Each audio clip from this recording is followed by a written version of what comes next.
Thank you for inviting me to speak today on the EmERGE project.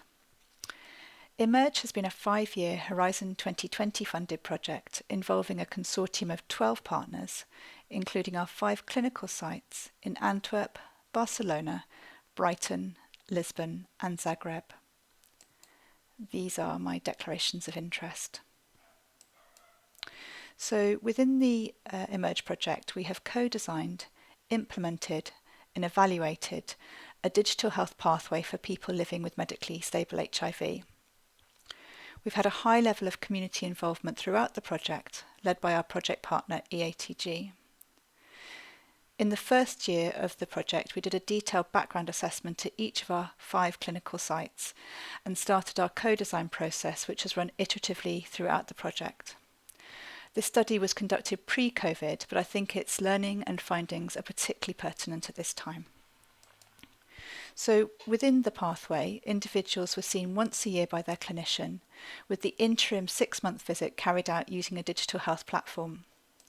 The EmERGE platform consists of a clinical web application which sits inside the hospital firewall and integrates with the clinic database via an API.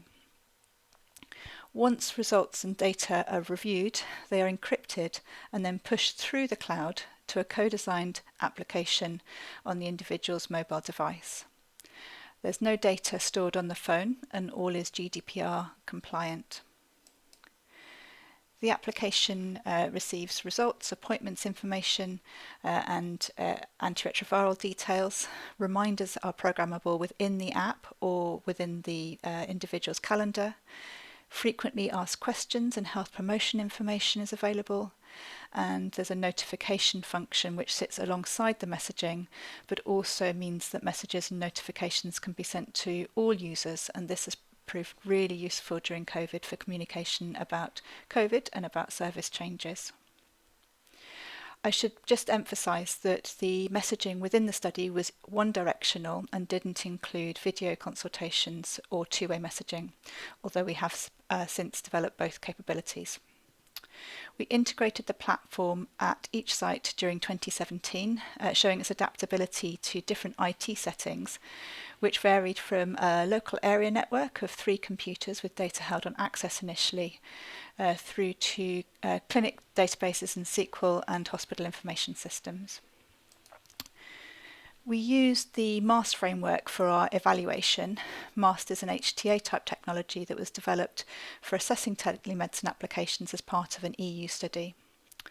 Once the preceding factors were met, we invited people from each of the 5 sites to participate in the study, and our inclusion criteria are shown here. As well as collecting data on virological outcomes and visits, we asked people to complete a questionnaire pack at baseline and then every 12 months.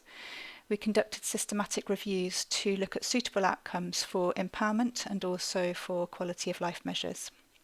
You'll hear from Richard later, but we were also able to validate the BEVA positive outcomes prom as part of the EmERGE study. Eddie Beck and his team ran a health economics analysis and carried out micro-costing studies at each of the sites. So, to some results headlines. The study opened sequentially in 2017 between April and November, and enrolment was open for up to 18 months. Overall, 2,251 people took part in the study, which represented around 23% of each cohort. This varied from between 10% up to 47% of the different cohorts. The primary outcome measure for EmERGE was related to a change in PAM13 score between baseline and month 12. In the event, this was a highly activated population and we saw no clinically important difference between these timelines. Health-related quality of life information, we've got lots more data to follow on this, again showed no change between baseline and month 12 as anticipated, but did underline the fact that this fourth 90 still has some way to go. Where problems were reported, this related to pain and to anxiety and depression. And in ProQual HIV, participants scored highly in all domains apart from stigma, which varied by site. One would expect, but very reassuringly, viral load outcomes remained very good throughout the study. So in all of the study follow-up, we only had 10 individuals who had a viral load of more than 50 copies per mil on 2 consecutive occasions, and none of these were lost to follow-up. We monitored for SAEs throughout the study and beyond, and there were no SAEs related to the pathway or platform. There was a reduction in visits to clinic, again as we'd anticipate, of up to 30% for face-to-face visits, with associated reduction in costs for these individuals. Overall, the costing studies and costs related to HIV care were largely driven by antiretrovirals, as we would anticipate. There was also an ecological benefit to the reduction in face-to-face visits, and usability and patient experience was very good. To give a case example of one of our sites in Zagreb. Zagreb is the only HIV centre for Croatia, led by Professor Josip Bekovac. He, his team and community colleagues at Lux Vitae describe well the benefits and challenges of introducing a digital health pathway. They have been extremely positive about the process of using digital health frameworks to empower communities to participate in service redesign. What we have done has been quite simple, but it has worked.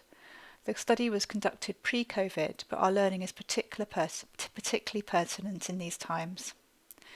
Digital health provides a lot of benefits when used as a person-centred approach. It's an option in the menu of care. It doesn't necessarily suit every person at every time, but I hope that we've shown here that this pathway is a feasible and acceptable option for many people living with HIV. There is still a lot of work to do to address the digital gap and digital health literacy aspects as we all move forward through these new times. I'd like to acknowledge all of our partners and to pay tribute to Martin, whose vision this project was. Thank you.